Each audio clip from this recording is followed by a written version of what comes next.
I don't have this set up quite right. Whoops. All right. Hello. Welcome. Clearly has been a moment. Stop. Angry goblin noises. Good enough. Now wait. No. Yep. This is a great beginning of a stream. There we go. I can see the timers and stuff now at the bottom of the streaming software. Alright. Yes, welcome. We're just getting started. We're gonna play our 5 minutes or so. Oh, wait. I forgot the category. Haha. See if this changes after the fact. Probably doesn't matter too much. Just getting started. I'm going to play our 5 minutes of intro music just as soon as I can figure out how to stream. Minecraft. There we go. See if that puts us in the right category. Alright.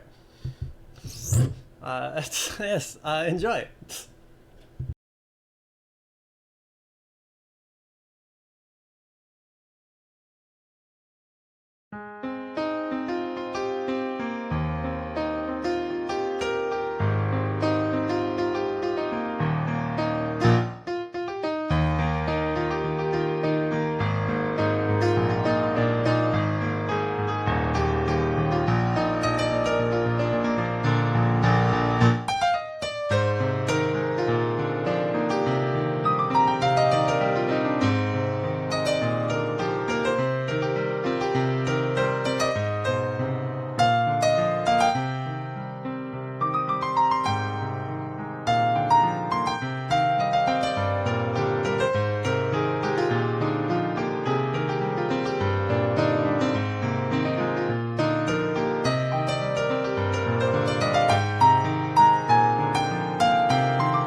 All right, folks. Let's get started then. I'm Ninja Kitty. Hey. And I normally play improv piano, but today we're playing Minecraft. Basic rundown of how this works. I wrote a mod for Minecraft that converts the MIDI signals from my piano to key presses from my keyboard, which then lets us play Minecraft. The goal is to beat Blightfall, a 1.7.10 Minecraft mod pack while playing the best music we can. Did you know that I've been saying that since episode 2?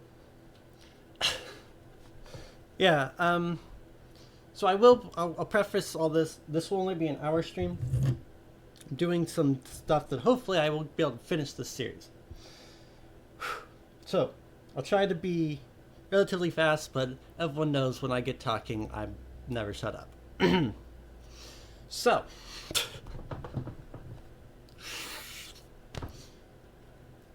we've been playing this game a long time, Blightfall, with the piano, and we've made a lot of progress. I don't think I've gotten many games to the point where we're at now. We just, last episode, if you recall, we built the Dawn Machine, finally.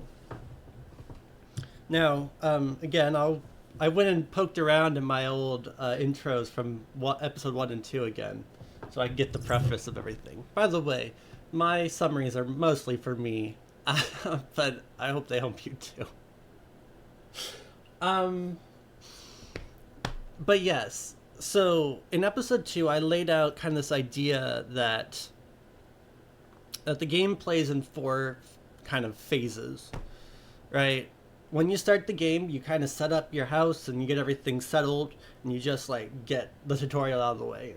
Once it's done, you're out of there, right? The second phase that I like to think about is going and doing exploration, right? And so, if you recall, that's what we did, right? We set up shop, and we went out and explored, and we went and ventured around the whole entire map, collecting all of the resources that we could for the most part. We kind of skipped the iceberg. And a couple other spots. But for the most part, yeah, we collected all that stuff.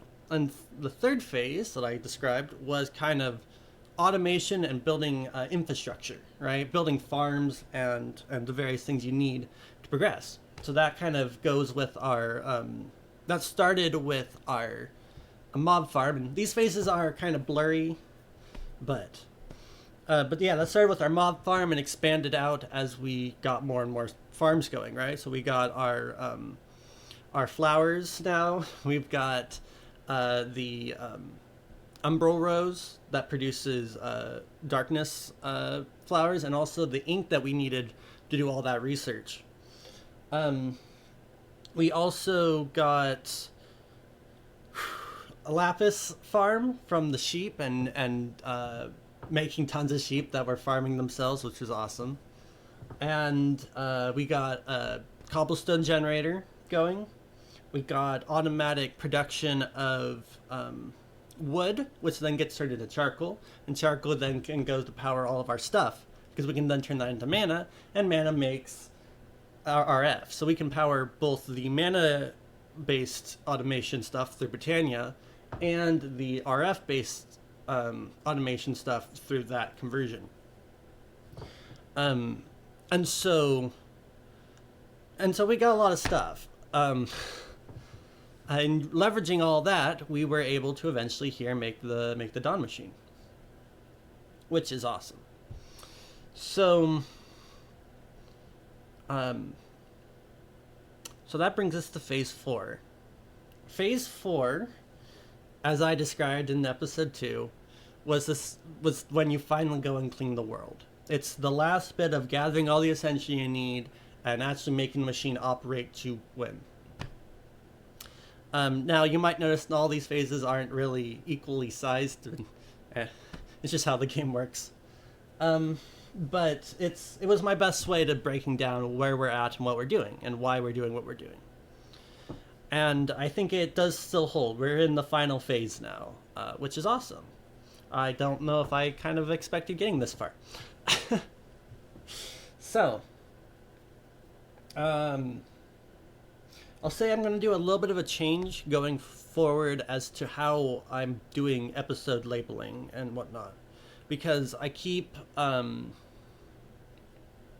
having like half short streams. Don't know if you've noticed, but I generally do it like I just say improv piano stream, and then I for a full hour, or for these a full 2 hours, or I'll say a short-ish stream. Short-ish is like a 45-minute, or in the 2-hour ones it's an hour 30, and then I do short streams, which are half the size of their respective types. So an hour of Midi Minecraft, or a half an hour of normal improv.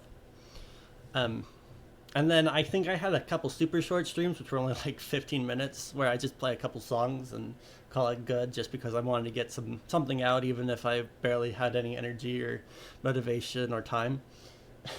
but nonetheless, that's kind of the naming convention set. And so I feel like the episodes should correspond to the 2-hour blocks that I give for Mini Minecraft. And so I think going forward, when I have episode titles, I'll just shove on whatever fraction we're at. And I know that's kind of like, but I feel like it's more representative of how much time, right? Because as an episode goes, right, the number of episodes represents the amount of time we've spent here.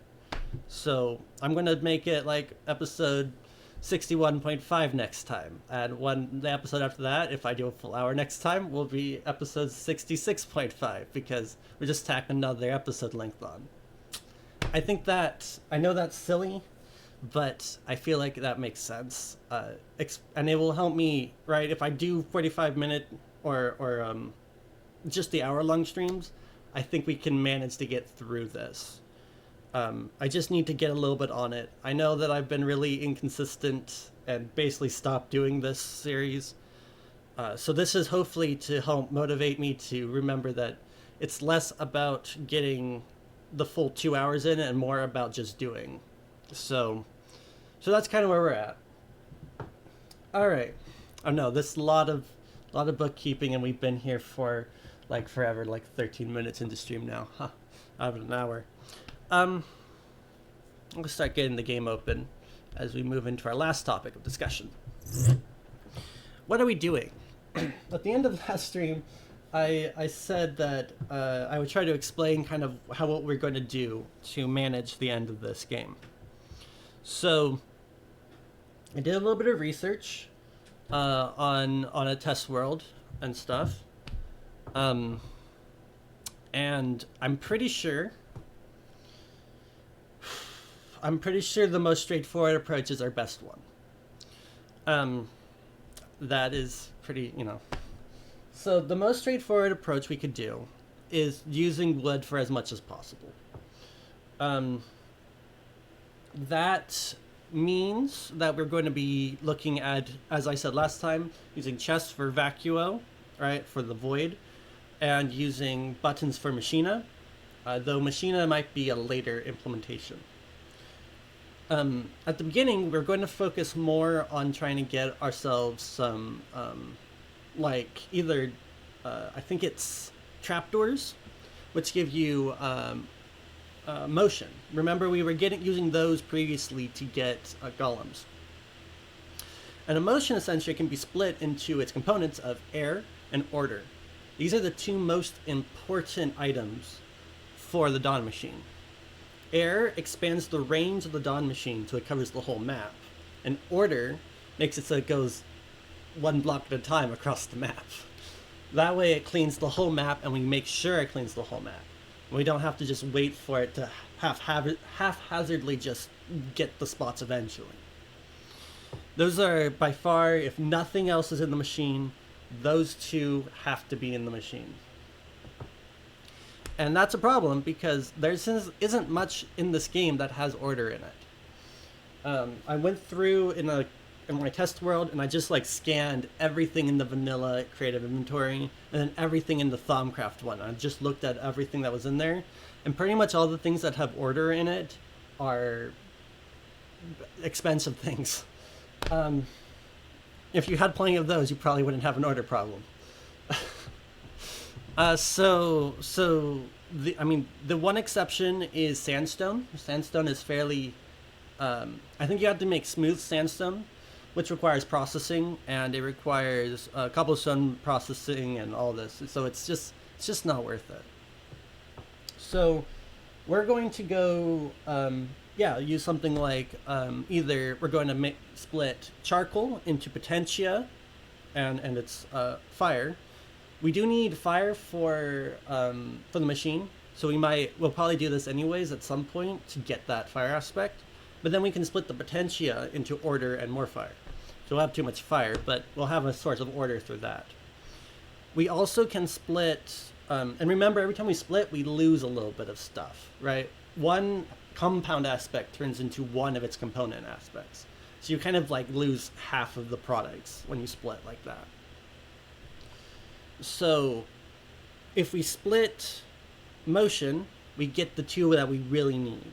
If we split all of the arbor that we're going to be getting from all these wood products, we will get herba, plants, and air, which we need.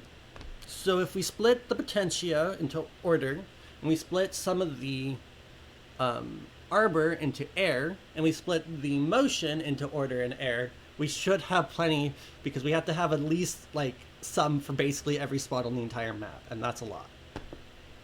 So that's the core of our factory. After that, we can talk about some of these other side products that we just have, right? We've got vacuo, which is good for sucking up gas and goo, so that those don't hang around and cause taint later. We can add herba, which we were splitting from the arbor, and that herba will go to replanting grass and stuff. Good stuff. We also have arbor as an additive, which will replant trees. Good stuff. The fire, that is the byproduct of the charcoal, will give us fire for burning away crusted taint. So normally when we use the cleaning stuff on crusted taint, it liquefies into goo. That goo is what we're cleaning up with vacuo, but it will have to do 2 passes in order to clean up the goo once it's been, liquefied. So it's better if we just burn away it and we don't have any goo. So that's why Ignis is good. Now, we also need a source of Bestia. And the reason being is that cleans animals. There's this issue that we had when I was playing together, and the only time I beat in this game was I was playing with my family. We finally beat the game. And it worked a little different in the older version, but the point still, I think, stands that tainted sheep, when they eat grass, they actually throw up purple onto the ground instead of eating grass. And that action means that the sheep from the tainted portion of the world can walk over onto the clean portion and throw up on your clean portion, and now that's behind the cleaning line because, again, it's going in order. And yeah, so Bestia is really important to try to get as many sheep as possible. So yes. And you're almost guaranteed to have that problem if you don't have Bestia, because if it hits the sheep, right, it'll clean the sheep. But if you don't have it, it'll just clean under the sheep, and the sheep will still be tainted, and he'll just do it where he's at. So, not good. So Bestia, I'm thinking of obtaining through all that extra string we've got. If you recall, we have a bazillion string because we were pulverizing wool, and that's a byproduct of string, and we have oodles and oodles and oodles of string. So we're going to break down string into cloth, essentially, essentia. And the cloth can be broken down into tool and Bestia. And that will be probably how we get most of our Bestia. Yes, following me so far? We also need Arum, but we have plenty of Arum. The reason being is that flower that we set up in the corner, is producing these little wisps of magic, and one of the main wisps it makes is Arum. I believe there's also a little bit of Arum in every other aspect of those, so it just produces random Essentia type wisps, and they contain one or two of the thing and one or two Arum with it. I can't remember if it's one or... Anyways, but the Arum ones have like 4, so...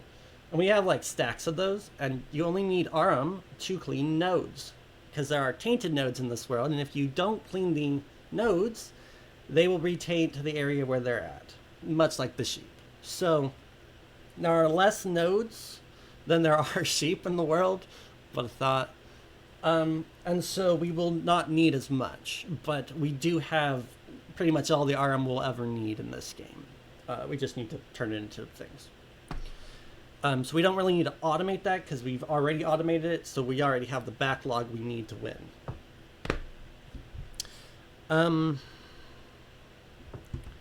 So that's most of the main ones, as I recall. In addition to those, we can use Machina, which is what I was talking about at the beginning here with the buttons. Machina makes the machine work faster, which is good because the machine has to clean the whole planet.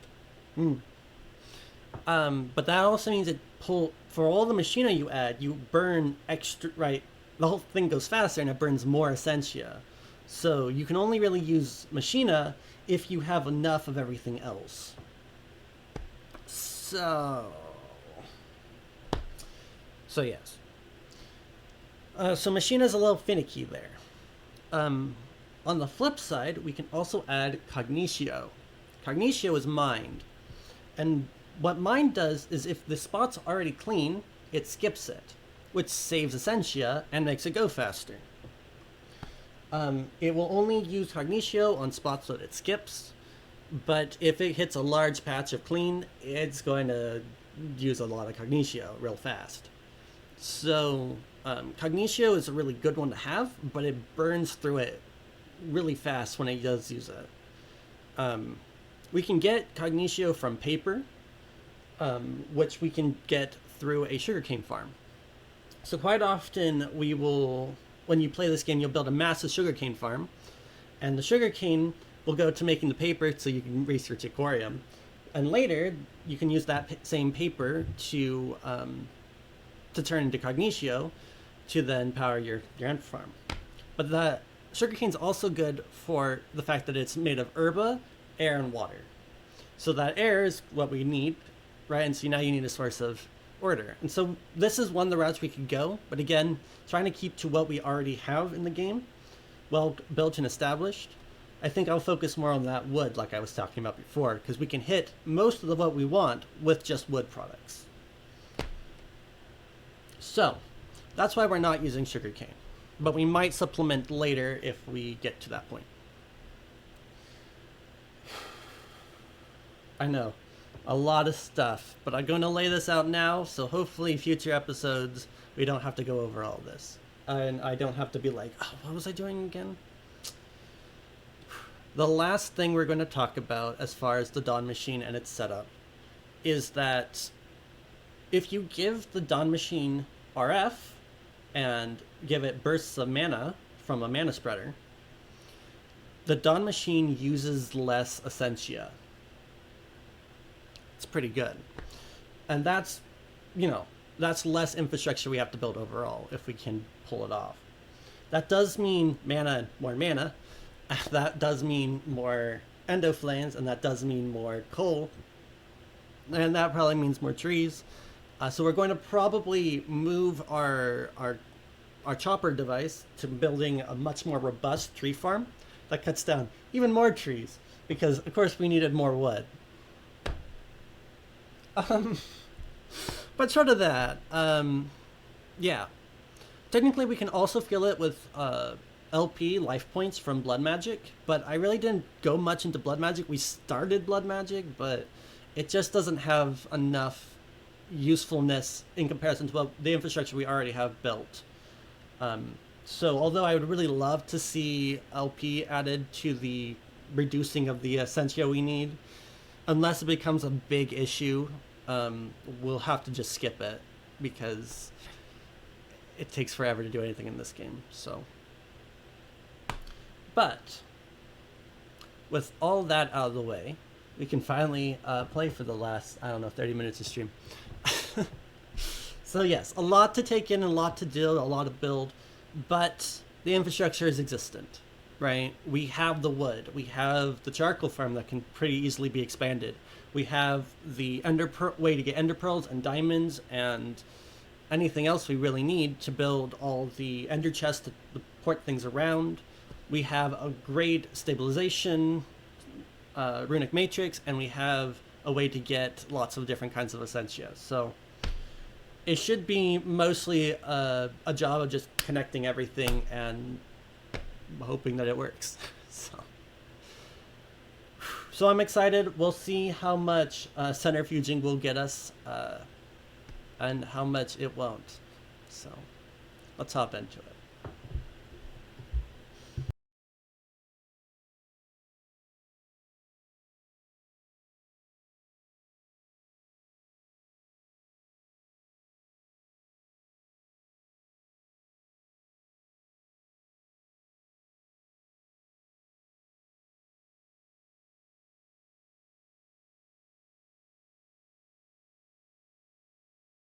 I keep forgetting all the different buttons to click. It's been too long.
All right, folks. That is unfortunately the end of our stream for today. Thanks for coming and hanging out. Really appreciate people stopping by and saying hi. So thanks, Gentleworks, for hanging out with us today. And thanks to anyone else who's lurking or saw Splash the Fact. Love to know you guys are around and enjoying my music too. So thank you. Yeah, let's do a little recap here. So, after our super long discussion about, or rather me just blabbing at you, about where we're at, what's happening, and how I'm going to do some things going forward, we got on. I got reoriented, got the last of the obsidian out of the downstairs, which we'd been mining through since like the very beginning of the game, so that we could build some more ender chests going forward. Now, then we went up and we started building our first automation track. So I put down I made the brown ender chest I needed, which connects to our logs, of course. And I connected that to our first crafty crate, which started crafting wooden planks. We then piped those wooden planks, or almost, over to a second one that was going to produce some trapdoors. But I didn't quite get that far because I needed some more transfer pipe. So I went and tried to start getting that all put together, and I didn't have enough glass. So we're making glass, and that's kind of where we left off. So next time, hopefully we will get our first trapdoors started being made. We'll probably have to go in and figure out, the start of how we're going to build our alembics and arcane furnaces out so that we can, do everything and get our first centrifuging up and running so that we can potentially see how well all that is going to actually work. So should be exciting. There'll be a lot more challenges, and maybe I'll talk a little bit more about that next time. I'll say one last thing here that's a passing thought. It might not come to fruition, but I think I ought to go back and look at the mod one more time. I know that it's been forever since I've updated this thing again, and I've been modding recently. I don't know, I got back into looking at Java and Minecraft modding, and I've been working on this random mod. It's one of the things that keeps keeping me from getting to stream. But I feel a lot more confident coding in Java now, and a lot more confident looking through Minecraft code, even if it is more the 1.21.1 code. But I think I feel a lot more confident, and I bet you if I go back and look through it all, I've also been working on some architectures which are very similar to the build of the Midi Minecraft interior. That's its triggers, which are composed of conditions and actions and all that. So I think if I go in there and I'd work a little bit more on it, I bet you I could fix some of the bugs and make it a little smoother. And if I actually write most of the code myself, I might actually be able to get that on GitHub. Then other people could play the game. So it's a pipe dream, but hopefully it all comes about at some point. So, and with that, I'm gonna wrap up.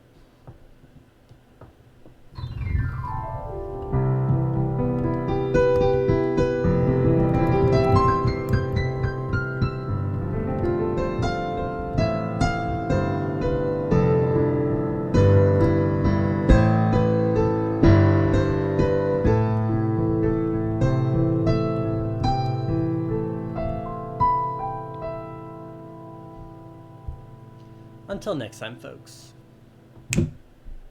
See ya.